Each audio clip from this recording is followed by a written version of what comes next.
시청자 여러분 안녕하십니까? 목요일 아침 뉴스 퍼레이드 시작합니다. 한국 증시가 그야말로 공포에 휩싸였습니다. 사상 초유의 이틀 연속 서킷 브레이커를 맞으며 시가총액이 단숨에 800조 원 넘게 증발했습니다. 간밤에 미국에선 연준의 매파 기조가 강해진 데다 AI 과잉 투자 우려까지 높아지며 반도체주가 또다시 급락했습니다. 오현주 기자가 보도합니다. 코스피가 연일트 폭락하면서 결국 6천선이 무너졌습니다. 이틀 만에 시가총액 865조 원 증발했습니다. 지수가 8% 급락할 때 거래가 20분 중단되는 서킷 브레이커가 이틀 연속 발동됐는데 IMF 외환위기나 금융위기 때도 없던 초유의 일입니다. 특히 삼전넥스를 추종하는 레버리지 ETF를 사들인 투자자들은 망연자실입니다. 75%, 78% 이 정도 손실을 보고 마이너스 대출에 이자도 지금 못 내는 상황이라 이제 더 이상의 주식은 어려울 것 같고요. 미국 블룸버그도 결혼 자금으로 투자해 큰 손실을 본 사례를 언급하며 절망과 좌절감이 한국 개인 투자자 사이에 빠르게 확산됐다고 우려를 나타냈습니다. 이걸 뛰어넘을 만한 호재가 나와야 되는데 FOMC 말고는 지금 기대할 데가 없는데 전형적인 패닉 셀링입니다. 마이크론이 13%, 샌디스크가 10% 넘게 떨어지는 등 미국 반도체주도 급락했습니다.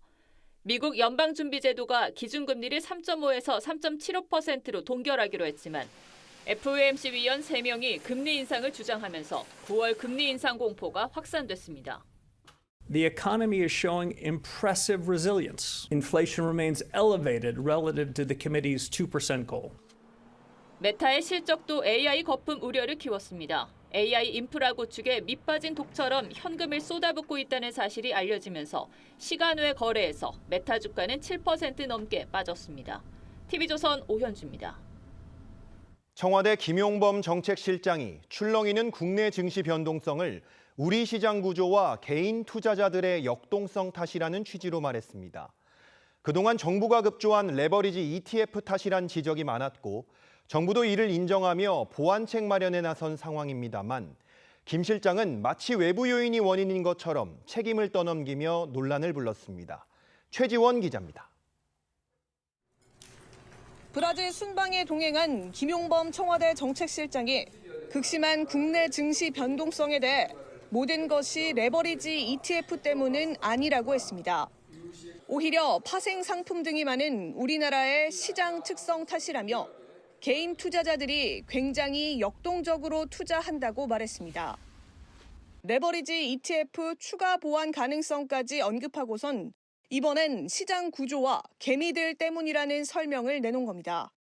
단일 이 상품 때문이라 그렇게만 보기는 어렵고 그렇지만 변동성의 이 레버리지 상품도 일부 또 영향을 준 것도 사실이고요. 추가 방안도 필요하면 또 그때 가서 또 해야 되겠죠.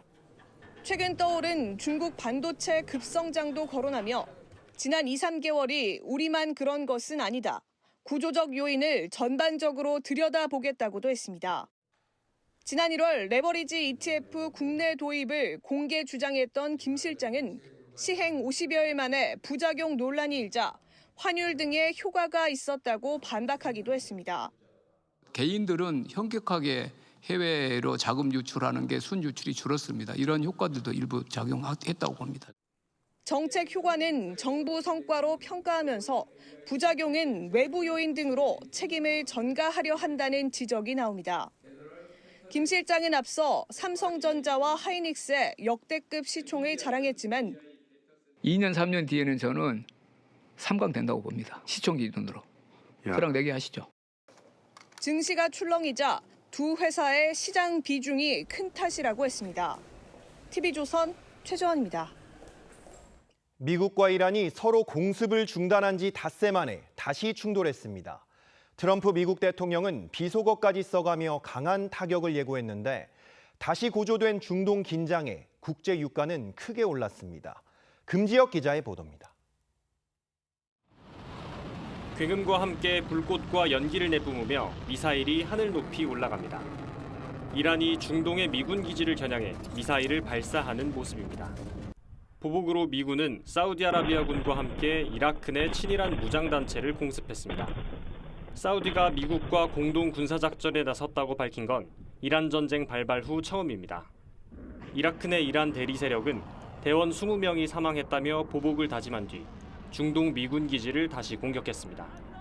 이집트 다미에타 항구에 있는 미국 소유 LNG 저장 설비도 드론의 타격을 받았습니다. 미국과 이란이 서로 공습을 멈춘 지 닷새 만에 중동 곳곳에서 무력 충돌이 재개된 가운데 트럼프 대통령은 폭스뉴스와의 인터뷰에서 비속어까지 써가며 강한 타격을 예고했습니다. It's our turn, and we'll see if we get there with an agreement at some point, but we're going to hit them very hard. 국제유가는 크게 올랐습니다. 현지 시간 29일 9월 인도분 브렌트유 선물은 전장보다 7.9% 오른 배럴당 90.74달러의 거래를 마감했습니다. TV조선 금지혁입니다. 더불어민주당 당대표 후보들이 어제 첫 TV토론에서 맞붙었습니다. 검찰개혁 추진 과정과 서울시장 패배 책임을 두고 주자들 간 날선 공방을 벌였습니다. 장윤정 기자입니다. 민주당 당대표 후보들의 첫 맞대결을 앞두고 토론회장 앞은 응원전을 펼치는 지지자들로 북적였습니다. 후보들은 저마다 자신이 당대표 적임자임을 강조하며 지지를 호소했습니다. 대안을 제시해서 민생을 챙기는 집권 여당 대표가 되겠습니다. 민주당을 민주당답게 더 강력한 개혁 당대표, 이재명 정부를 성공시키겠습니다. 안정적인 총리로 일한 만큼 안정적인 여당의 당대표로 일할 수 있습니다. 본격적인 토론이 시작되자 후보들은 보안 수사권 폐지를 둘러싼 당정 간 소통 문제를 두고 공방을 벌였습니다. 정청래 후보께서 계속 대통령과 정부와 총리의 검찰개혁 의지를 의심했습니다.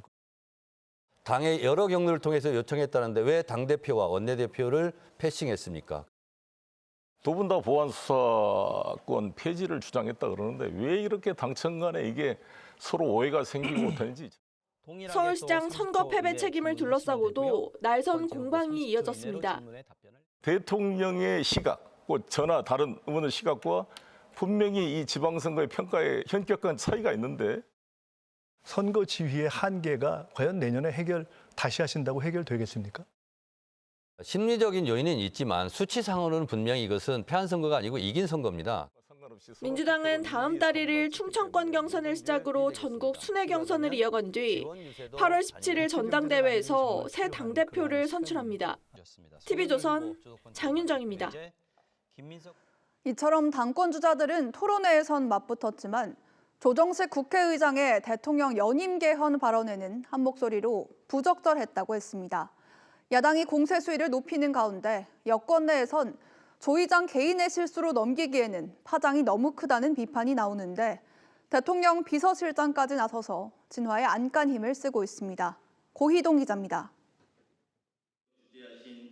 강훈식 청와대 비서실장은 기자들과 만나 이재명 대통령도 현직 대통령 연임 개헌이 불가능하다는 뜻이 확고하다고 강조했습니다. 헌법 체계가 허용하지 않고 국민들도 용인하지 않아 현실적으로 가능하지 않단 건데 청와대가 직접 진화에 나선 걸로 풀이됩니다. 현행헌법에 현직 대통령의 연임을 포함한 개헌은 현실적으로 불가능하다 이렇게 말씀드리겠습니다. 여권 내부에선 조 의장의 발언을 단순한 실언으로 넘기긴 어렵다는 분위기도 읽힙니다. 원로인 유인태 전 국회 사무총장은 거친 표현까지 써가며 조 의장을 직격했고 잘못한 거죠. 딱 잘라야죠. 그건 말도 안 되는 소리라고. 그래서 이제 정말 또 욕 나오려고. 조 의장이 해외 순방 중인 대통령의 심기를 건드린 것 아니냐는 반응까지 나왔습니다. 대통령은 이런 발언 나왔다라는 얘기를 들으면 얼마나 좀 짜증나지 않을까요? 당권 주자들도 개헌론이 전대에 미칠 영향을 예의주시하는 모습입니다. 김민석 후보는 연임은 비현실적이라며 쟁점화는 부적절하다고 했고 정청래 후보는 조 의장을 향해 다시 한번 해명하고 필요하면 사과를 고려해보라고 촉구했습니다. 송영길 후보도 사과를 요구했습니다. 반면 국민의힘은 이틀째 공세 수위를 끌어올리며 연임을 시도하면 정권의 마지막 날이 될 것이라고 경고했습니다. TV조선 고희동입니다.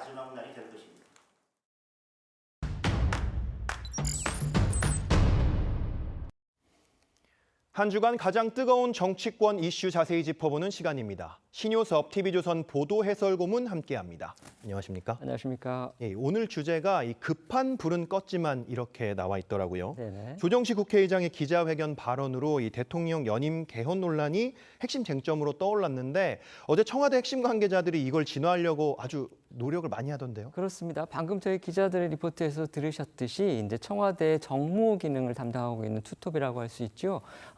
대통령 비서실장, 강원식 대통령 비서실장, 그다음에 홍익표 정무수석 두 사람이 모두 한 사람은 이제 기자들을 직접 만나고 한 사람은 또 방송에 출연을 해서 이 대통령 연임을 위한 개헌은 현실적으로 불가능하다 이런 부분을 분명히 했는데 특히 이제 강원식 비서실장 같은 경우는 대통령의 평소의 발언이다. 그러니까 사실상의 대통령이 말을 소개를 한 거죠.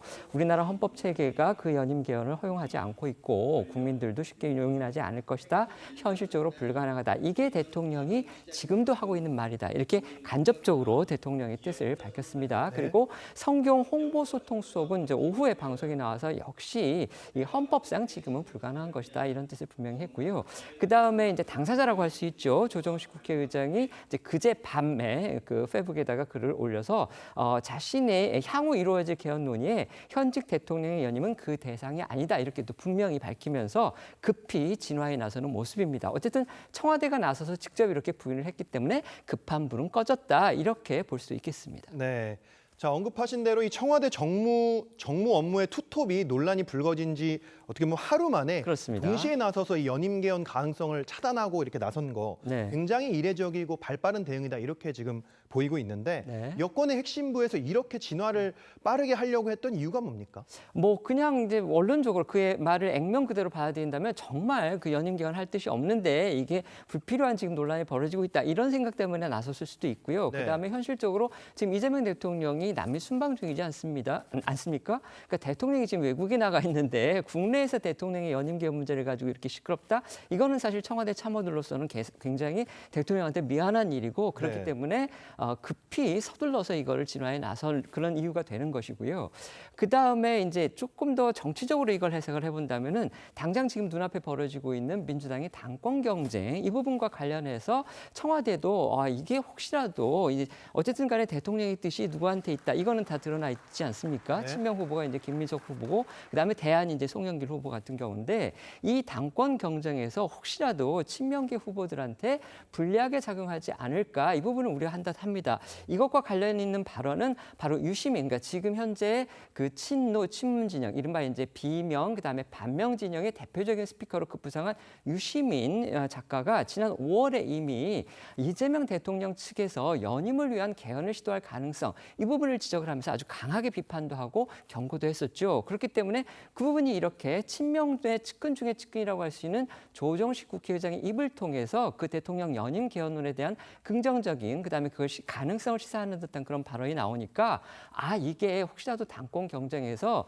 비명 내지는 그다음에 반명 그런 부분을 그런 어떤 세력에 대해서 뭉치는 그런 효과를 주고 그건 결과적으로 지금 친명과 대립되는 그런 쪽에 서 있는 바로 정청래 후보한테 이 사안이 혹시 유리하게 작용하지 않을까 이 부분을 청와대에서 정무 기능을 담당하는 분들도 충분히 판단을 했고 그래서 급히 나서서 더군다나 진화를 하지 않았나 이런 관측도 가능해 보입니다. 네.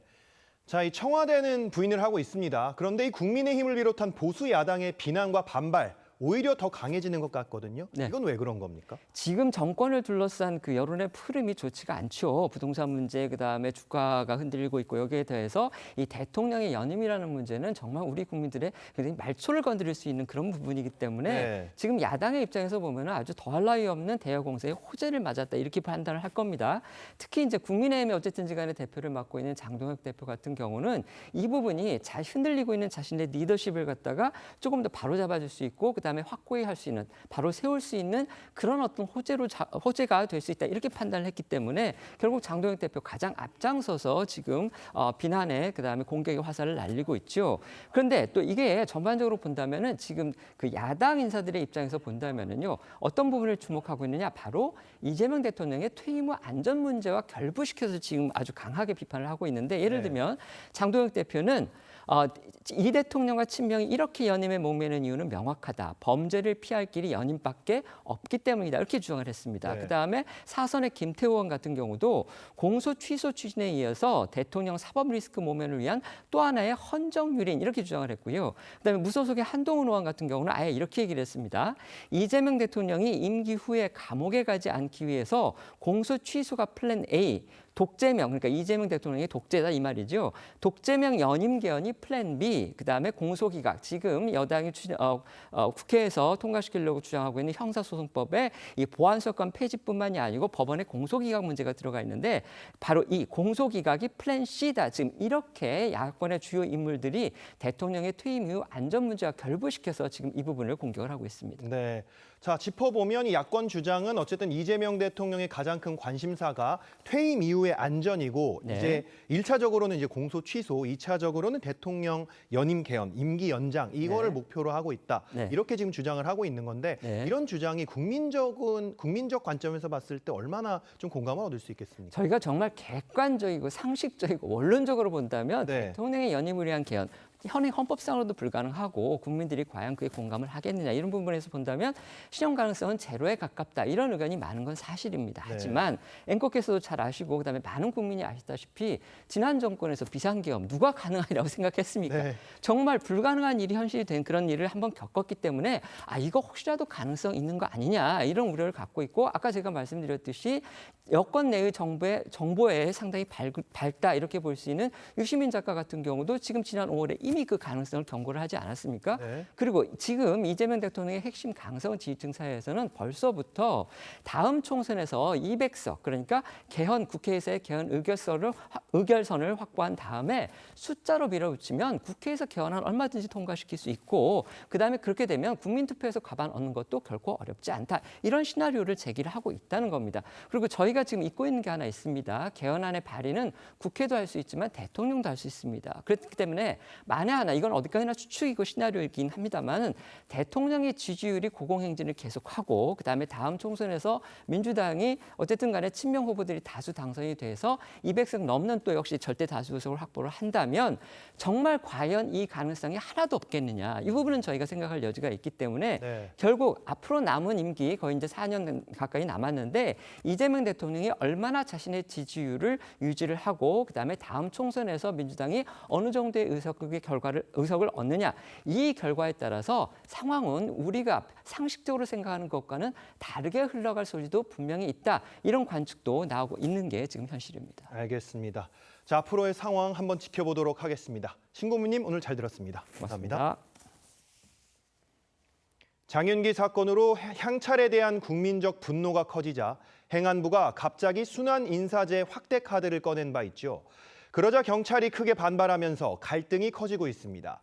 전국 경찰 직장협의회는 경찰청에서 연석회의를 열고 집단 행동의 구체적 방안까지 논의했습니다. 박재훈 기자입니다. 강제 순환 인사 반대한다. 손팻말을 든 현직 경찰관들이 경찰청 앞에 모였습니다. 순환 인사제 대상을 경감급까지로 확대하겠다는 발표에 반발해 전국 경찰 직장 협의회의 전국 단위 회장 165명이 연석 회의를 열었습니다. 13만 경찰관을 반범죄자 취급하면서 강제 순환 인사를 시도하는 것에 대해서 현장 경찰관들의 강한 반발을 일으켰기 때문에 직협은 장윤기 사건이 명확히 규명되기 전까지 순환인사 추진을 중단하고 경찰서 감찰 인력 증원에 반대한다는 내용의 결의문을 발표했습니다. 경찰 내부망에도 순환인사 확대에 대한 일선 경찰들의 반발이 이어지고 있습니다. 한 지역 경찰관은 스탈린이 고려인을 중앙아시아로 강제 이주시켰던 사건과 유사하다고 꼬집었고 또 다른 경찰은 장윤기의 부친이 검사였다면 언론에서 이렇게 보도했겠느냐고 반문했습니다. 경찰청 관계자는 이번 연석회의를 통해 합의된 입장이 정해지면 그에 대해 검토한 후 대응할 예정이라고 말했습니다. TV조선 박재훈입니다. 오늘 아침 가장 뜨거운 뉴스만 콕 집어 전해드립니다. 키워드 나우 시작합니다. 첫 번째 키워드는 성수대교 통제입니다. 얼마 전 9cm가량의 단차가 발견된 서울 성수대교. 서울시가 어젯밤부터 오늘 아침까지 성수대교 남단 진입로를 통제하고 정밀 점검을 벌였습니다. 오늘 밤에 이 공사를 통해서 내일 아침부터는 단차로 인한 차량의 덜컹거리는 현상이 해소될 수 있도록 공사를 마무리하고 안심하고 이용하실 수 있도록 개통을 하도록 할 생각입니다. 아스팔트 포장을 제거한 뒤 집안 상태와 지지력을 확인했는데요. 점검을 마친 뒤 오전 6시부터 다리와 도로 통행도 정상화됐습니다. 최근 동작대교에서도 8cm에 이르는 단차가 발견돼 우려를 낳았는데요. 시민들이 안심할 수 있는 설명과 조치가 빨리 나와야겠습니다. 두 번째 키워드는 살인 폭염입니다. 그야말로 살인적인 더위가 연일 이어지고 있죠. 어제 경남 양산의 낮 기온이 40.3도를 기록했는데 7월에 기온이 40도 넘는 거 매우 드문 일입니다. 너무 더워서 에어컨을 한 달 내내 틀고 있어요. 너무 힘들어요. 우리나라 같지가 않아요. 처음 경험하는 날씨인 것 같아요, 요즘.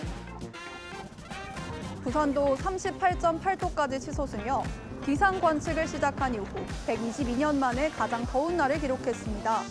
오늘도 경남권을 중심으로 극단적인 더위가 예보된 상황인데요. 야외 활동 줄이고 건강 관리 잘하셔야겠습니다. 오늘 세 번째 키워드는 그래미 보이콧입니다. 그룹 방탄소년단 BTS가 내년 2월 열리는 제69회 그래미 어워즈 보이콧을 선언했습니다. 최근 그래미 측이 아시아권 음악을 구분하는 아시안 팝 부문을 신설한 것에 대한 반발로 풀이되는데요. BTS는 음악이 지역이나 언어로 구분되기보다 음악 그 자체로 사랑받길 바란다는 입장을 냈습니다. BTS는 앞서 아메리칸 뮤직 어워즈에서 통산 두 번째 올해의 아티스트를 수상하며 그래미 본상 수상 가능성이 그 어느 때보다 높았던 상황입니다. Armies, we made it once again! Thank you. It's an honor to have this precious award once again after everybody done their military service. 마이클 잭슨부터 비욘세, 또 위켄드까지 그래미가 백인이 아닌 가수를 차별한다는 논란은 오랫동안 이어져 왔는데요.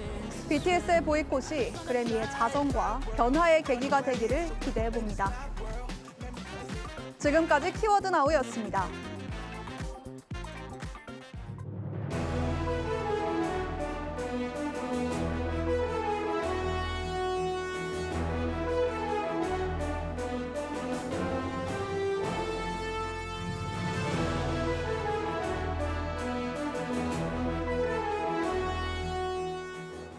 한국 증시가 주가 하락에 따른 서킷 브레이커가 이틀 연속 발동되는 IMF 사태 때도 겪지 않았던 일을 경험하면서 시가총액 865조 원이나 증발하는 일이 벌어졌습니다. 엎친 데 덮친 격으로 미국 연준도 조만간 금리를 올릴 가능성을 강하게 내비치면서 오늘 증시도 어지러운 장세가 예상됩니다. 오현주 기자입니다.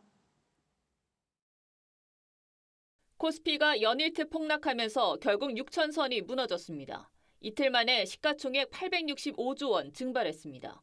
지수가 8% 급락할 때 거래가 20분 중단되는 서킷 브레이커가 이틀 연속 발동됐는데 IMF 외환위기나 금융위기 때도 없던 초유의 일입니다. 특히 삼전넥스를 추종하는 레버리지 ETF를 사들인 투자자들은 망연자실입니다. 75%, 78% 이 정도 손실을 보고 마이너스 대출에 이자도 지금 못 내는 상황이라 이제 더 이상의 주식은 어려울 것 같고요. 미국 블룸버그도 결혼 자금으로 투자해 큰 손실을 본 사례를 언급하며 절망과 좌절감이 한국 개인 투자자 사이에 빠르게 확산됐다고 우려를 나타냈습니다.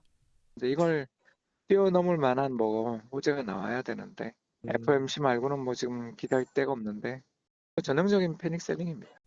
마이크론이 13%, 샌디스크가 10% 넘게 떨어지는 등 미국 반도체주도 급락했습니다. 미국 연방준비제도가 기준금리를 3.5에서 3.75%로 동결하기로 했지만 FOMC 위원 3명이 금리 인상을 주장하면서 9월 금리 인상 공포가 확산됐습니다. The economy is showing impressive resilience. Inflation remains elevated relative to the committee's 2% goal. 메타의 실적도 AI 거품 우려를 키웠습니다. AI 인프라 구축에 밑빠진 독처럼 현금을 쏟아붓고 있다는 사실이 알려지면서 시간 외 거래에서 메타 주가는 7% 넘게 빠졌습니다. TV조선 오현주입니다. 이재명 정부 1년간 서울 아파트 값이 11% 올라 문재인 정부 첫 1년보다도 상승이 가파른 걸로 확인됐습니다. 계곡 정비보다 집값 잡기가 쉽다고 자신하며 벌써 4차례 부동산 정책을 발표했지만 시장의 반응 정반대인 듯합니다. 허유화 기자입니다. 서울 아파트값 상승률 11%. 이재명 정부 출범 후 지난 1년간의 성적표입니다. 집값 폭등기로 알려진 문재인 정부 때는 출범 1년 동안 8.2% 올랐는데 이보다도 높은 수치입니다. 이명박 정부가 3위였고 박근혜, 노무현, 윤석열 정부에선 집권 초기 모두 서울 아파트 값이 떨어졌습니다. 경기와 인천까지 포함한 수도권 아파트 값도 이재명 정부 1년이 가장 많이 올랐습니다. 이재명 정부는 지금까지 모두 4차례의 부동산 정책을 발표했는데요. 2차례 공급 대책을 내놓긴 했지만 시장 반응은 시큰둥했고 지난해 6월 대출 규제와 지난해 10월 규제 지역 확대가 파장이 컸습니다. 정부는 다음 달 부동산 세제 개편안을 발표할 예정인데요. 이마저도 초고가 주택 보유세 강화와 장기 보유 특별공제 혜택 축소 등 규제책입니다. 공급을 늘리고 대출 규제를 풀어달라는 요구와는 다소 엇나간 행보라는 지적이 나오는 이유입니다. 공급 부족이 가장 큰 원인이다라는 걸 말해주고 있고 이대로 가다간 자칫하면 3, 4년 집값이 미친 집값, 미친 전세 이런 것들이 재현될 수 있는 그래서인지 집값이 향후 오를 건지를 보는 주택 전망 지수는 127로 4년 10개월 만에 최고치를 기록했습니다. 이재명 대통령은 부동산 정상화가 주가 5천 달성이나 계곡 정비보다 쉽다고 말한 적이 있는데 지금까지는 성과를 내지 못하고 있는 모양새입니다. TV조선 허유아입니다. 규모 7.1의 강진이 발생한 일본 구마모토현에선 사흘째 구조 작업이 이어지고 있습니다. 지금까지 18명이 숨졌고 실종자도 20명에 이르는데 밤사이 여진이 이어지면서 구조 작업이 더 어려워지고 있습니다. 구자형 기자입니다. 건물 내부가 폭격을 맞은 것처럼 뜯겨나갔습니다. 진도 7.1의 일본 구마모토현 강진 여파에 가스 누출로 추정되는 폭발이 일어나 5명이 숨진 대형마트입니다. 昨日の消防警察による捜索時にはですね、その建物内でガス臭がしたというような報告が入っておりまして 지금까지 집계된 사망자는 18명으로 늘었고 건물 붕괴 등 시설 피해 여파로 부상자도 500명이 넘었습니다. 今回でかかったですね。前もありましたけど、前以上にちょっとでかかったので。 주택 피해로 이재민이 8,700여 명을 넘긴 데다 연락이 닿지 않는 실종자도 20명 가까이 되고 있어 인명 피해는 더 늘어날 수 있습니다. 이런 가운데 전기와 수도가 끊겨 일부 행정 기능도 마비됐고 한낮 기온 35도에 극심한 폭염까지 겹쳤습니다. 人的被害、建物倒壊、火災や道路の損壊など大規模な被害が確認されております。 어젯밤 10시 19분에는 구마모토로부터 53km 떨어진 해상에서 5.8의 추가 지진도 발생했습니다. 경남과 전남, 광주 일부 지역에서도 미약한 흔들림이 감지됐지만 피해는 없었습니다. 일본 현지 언론은 오늘 새벽 3시 59분 진도 3.3의 지진에 이어 5시 16분에 진도 4의 지진이 발생하는 등 구마모토현에서 여진이 계속되고 있다고 전했습니다. TV조선 구자영입니다. 후반기 국회도 문을 열자마자 거대 여당의 입법 독주가 시작됐습니다. 법사위에선 논란이 된 검찰의 보안수사권 폐지 법안이 민주당 주도로 처리돼 오늘 본회의를 통과할 가능성이 높아졌습니다. 그런데 이번 개정안의 최종안에는 당초 민주당 TF안에 없던 내용이 추가됐습니다.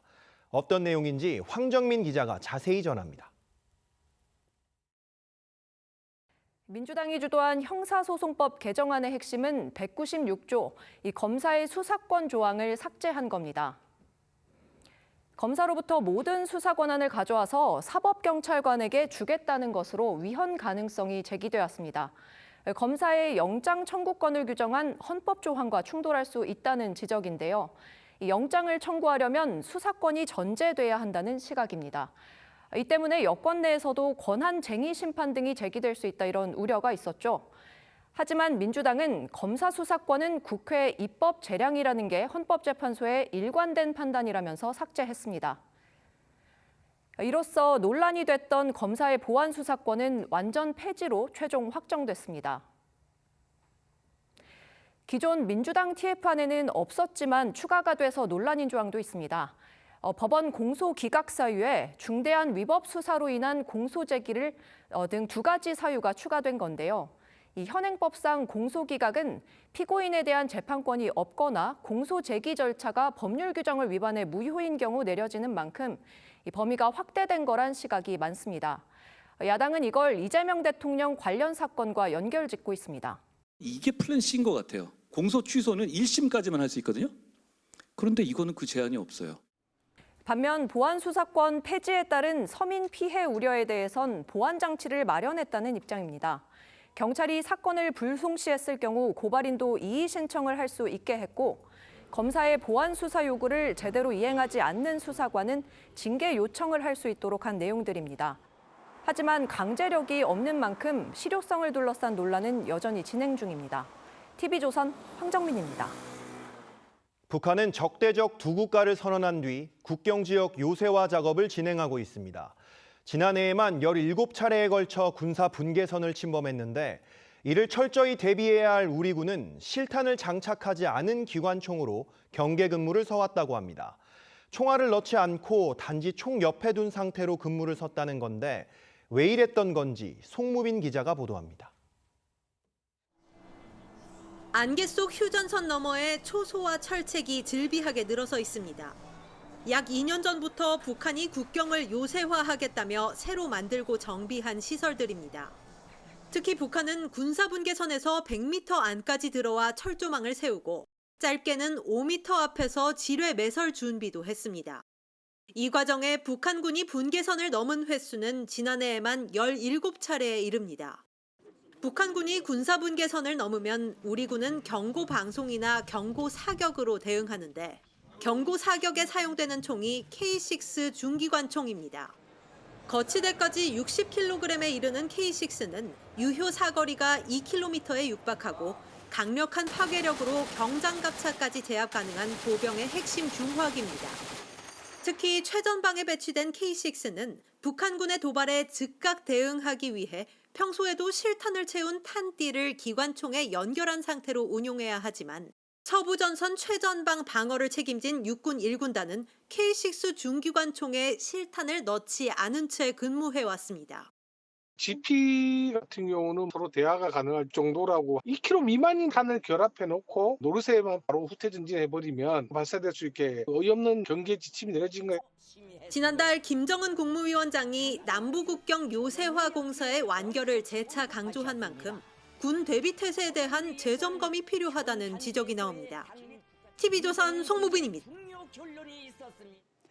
이틀 전 일본 규슈에서 규모 7.1의 강진이 발생하며 과연 한반도는 지진으로부터 안전한 건지 우려가 나오고 있습니다.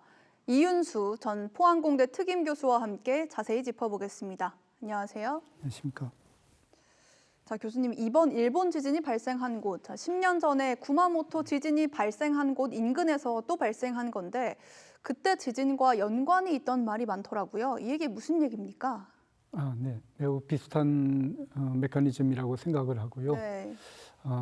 다만 약간의 차이가 있는데 그 부분을 그림을 보면서 한번 설명을 보겠습니다. 그림 하나 올려주시겠습니까?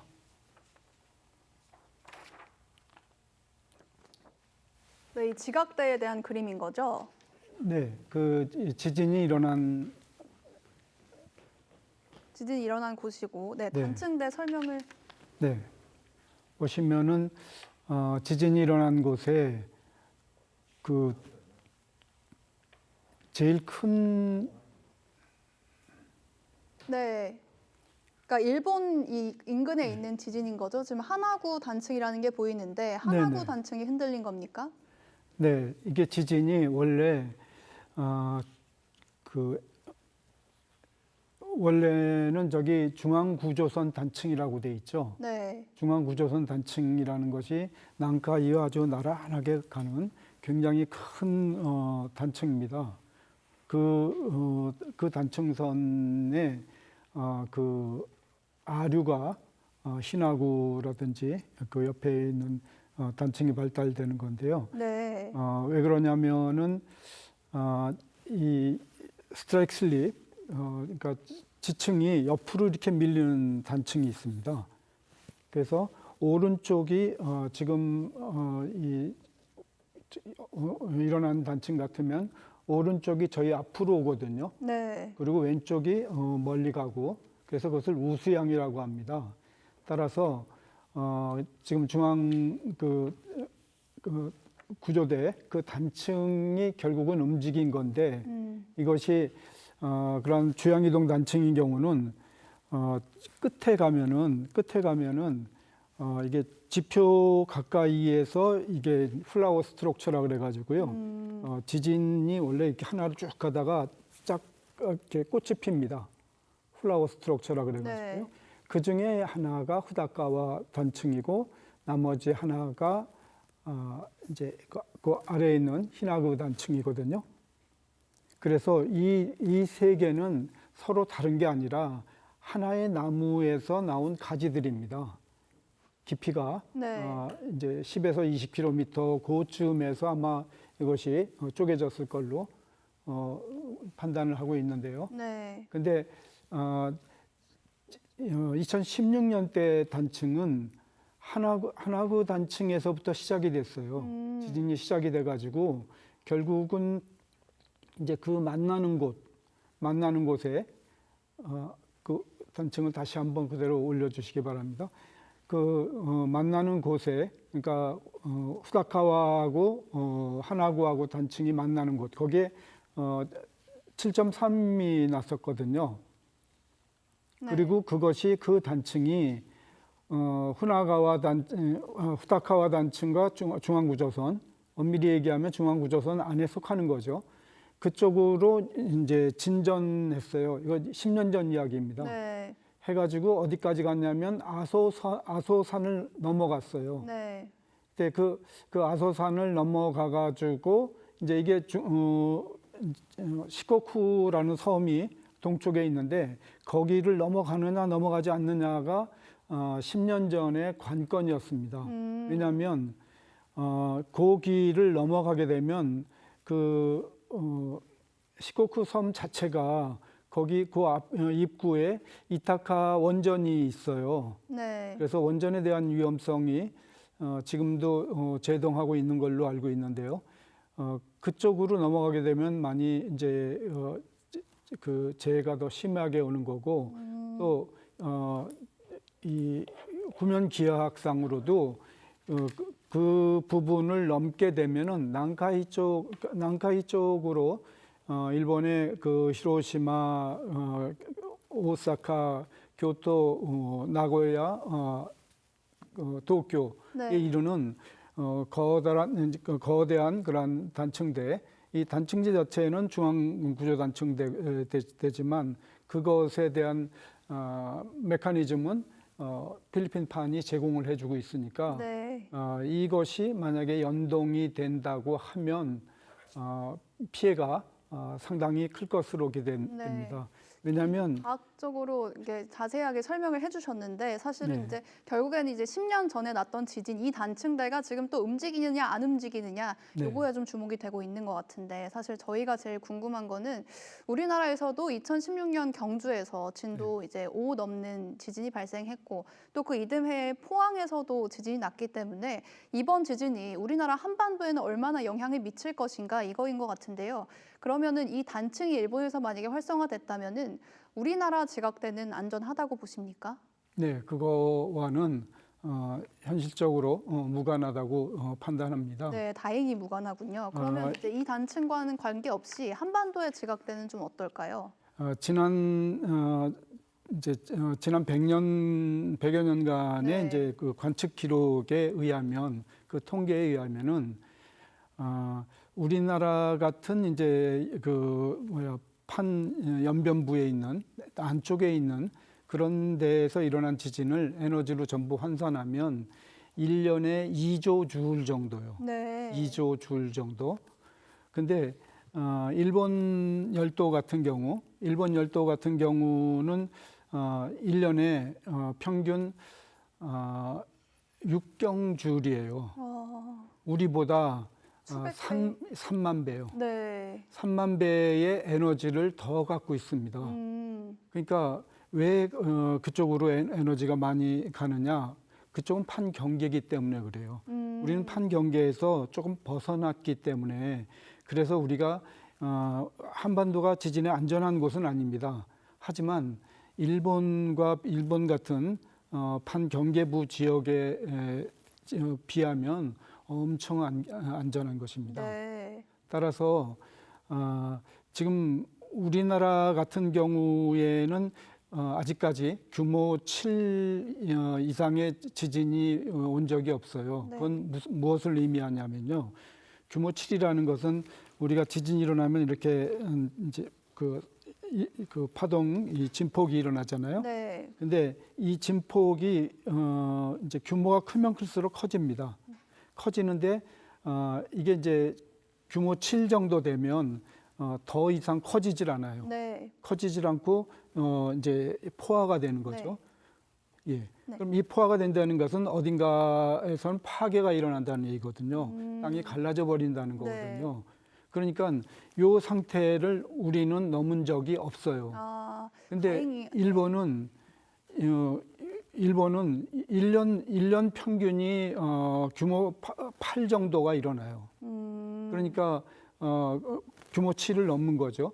네. 그러니까는 거기선 인간이 지금 현재 우리가 가지고 있는 그런 과학으로 이제 그것을 막을 수 있는 길이 상당히 힘들다는 점에서 네. 예, 우리가 그래도 굉장한 강점을 안전하다. 가지고 있다. 네, 다행히 지진에 한반도는 관해서는 일반에 그렇습니다. 비해서는 지진에 대해서 안전하다고 말씀해 주셨고 아무래도 뭐 당분간은 일본 좀 방문은 자제하는 게 좋겠다는 생각도 듭니다. 교수님 오늘 말씀 여기까지 듣도록 하겠습니다. 감사합니다. 네, 감사합니다.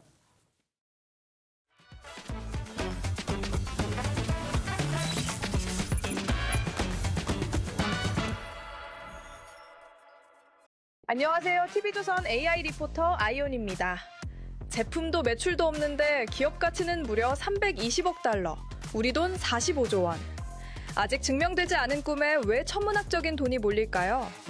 AI 천재 수츠케버와 그의 회사 SSI를 향한 거대한 베팅의 이유를 알아봅니다. 최근 엔비디아가 AI 연구기업 SSI에 50억 달러, 약 7조 원이라는 거액을 전격 투자하기로 했습니다. 설립 이듬해 320억 달러의 몸값을 인정받았지만 SSI는 공개된 모델도 판매 중인 서비스도 없는 베일 속의 회사입니다. 이 놀라운 평가의 중심엔 창업자 일리아 수츠케버가 있습니다. 이미지 인식의 혁명을 이끈 알렉스넷을 공동 개발하고 오픈 AI 수석과학자로 GPT 개발을 이끈 AI계의 거장입니다. 그가 잘 나가던 오픈 AI를 떠나 SSI를 차린 배경에는 최고 경영자 샘 올트먼과의 치열한 갈등이 있었습니다. 상업용 AI를 빠르게 내놓으려는 올트먼과 달리 수츠케버는 인류를 위협하지 않는 안전성이 먼저 확보돼야 한다고 맞섰습니다. One thing that guides me personally is an aesthetic of how AI should be by thinking about how people are, but thinking correctly. 결국 오픈 AI를 낳은 그는 오직 안전한 초지능 개발만을 목표로 SSI를 세웠고 단기 수익을 위한 제품이나 서비스 없이 철저히 베일에 가려진 채 연구에만 몰두하고 있습니다. 기술적 접근 방식도 다릅니다. 수츠케버는 기존 대규모 언어 모델처럼 무작정 체급만 키우는 방식은 한계에 다다랐다며 인간의 뇌처럼 끊임없이 실시간으로 학습하는 새로운 차원의 AI 구조를 파고들고 있습니다. 그렇다면 수츠케버의 꿈은 정말 실현 가능할까요? 학계의 평가는 엇갈립니다. 인간은 아득히 뛰어넘는 초지능을 완벽하게 통제하는 건 과학적으로 아직 증명되지 않은 전인미답의 영역이기 때문입니다. 자칫 역사상 가장 비싼 허풍으로 끝날 수도 있습니다. 하지만 지난 10년간 2번이나 전 세계 AI 판도를 바꿨던 수측해 보이기에 세상은 반신반의하면서도 그의 세 번째 마법을 숨죽여 지켜보고 있습니다. 계속해서 오늘 증시 전망 알아봅니다. 어제 코스피는 반도체주 충격에 이틀째 급락작을 이어갔습니다. 밤사이 뉴욕 증시도 연준 동결 이후 반도체주 약세에 크게 밀렸는데요. 오늘 코스피 반등의 실마리 3대 AI는 어떻게 봤을까요? 챗 GPT는 약세 출발 뒤 낙폭 축소를 예상했습니다. 삼성전자와 SK하이닉스 저점 방어를 변수로 투자 심리는 공포로 봤습니다. 제미나이는 투매와 저가 매수가 맞서는 혼전을 전망했습니다. 반대 매매 소화와 외국인 전환의 변수로 투자 심리는 공포입니다. 클로드는 삼성전자 실적 설명 전후 변동성 장세를 예상했습니다. 주목 업종은 반도체, 심리는 공포입니다. 결국 오늘 장은 반등보다 공포가 멈추는지를 확인하는 하루입니다. 삼성전자와 SK하이닉스가 버텨야 코스피도 첫 반격의 실마리를 찾을 수 있습니다.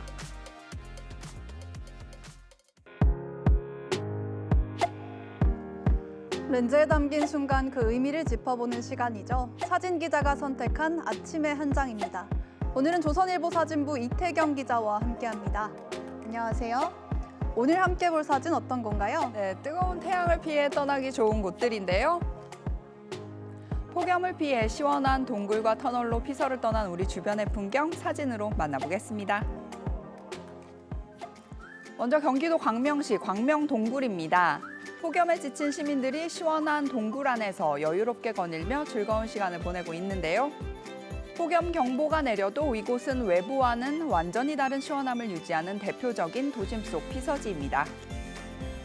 동굴 하면 좀 어둡고 컴컴하고 무서운 생각까지 들었는데 사진을 보니까 전혀 그런 모습이 아니네요. 네, 그렇습니다. 요즘 동굴들은 화려한 테마파크 같은 느낌의 모습인데요. 이어서 소개해드릴 곳은 경남 밀양의 트윈터널입니다. 이곳은 옛 경부선 폐선터널을 이용해 만든 국내 최초의 빛 테마파크인데요. 내부 온도가 17도에서 18도로 유지되기 때문에 한낮의 폭염을 피해 많은 사람들이 찾고 있습니다. 더위도 피하면서 낭만적인 분위기의 조명 아래에서 즐거운 한때를 보낼 수 있습니다. 네, 요즘 낮에 정말 태양을 피하고 싶다는 생각이 들 때가 많은데 폭염 속에서도 지치지 않는 하루 보내시면 좋겠습니다. 지금까지 아침의 한 장이었습니다. 연일 덥다는 말밖에 떠오르지 않는 날씨가 이어지고 있습니다. 전국 대부분 지역에 폭염특보가 내려져 있고요. 특히 폭염 중대경보가 확대된 경남을 중심으로 40도를 넘나드는 그야말로 극한 더위가 나타나고 있는데요. 어제 경남 양산은 한낮에 무려 40.3도까지 치솟았고요. 부산도 38.8도를 기록하며 기상 관측 이래 가장 뜨거운 하루를 보냈습니다. 또한 기후 관측 지점에서 7월 낮 기온이 40도를 넘어선 건 이번이 처음인데요. 우리나라를 덮고 있는 이중 고기압의 영향으로 당분간 폭염이 밤낮 없이 이어질 것으로 보입니다. 한낮에는 되도록 바깥 활동을 자제하시는 게 좋겠고요. 모자나 양산만으로도 체감 온도를 크게 낮출 수 있습니다. 외출할 때 잊지 말고 챙겨주시길 바랍니다. 오늘 낮 기온 살펴보겠습니다. 서울 34도, 울산 38도, 창원과 부산 39도까지 올라 어제보다 높겠습니다. 당분간 대체로 맑은 가운데 더위를 식혀줄 뚜렷한 비 소식도 없겠는데요. 이어지는 무더위 속 건강 잘 챙기시길 바랍니다. 날씨였습니다. 이상으로 목요일 뉴스 퍼레이드 마칩니다. 저희는 내일 아침 7시 40분에 다시 뵙겠습니다. 고맙습니다.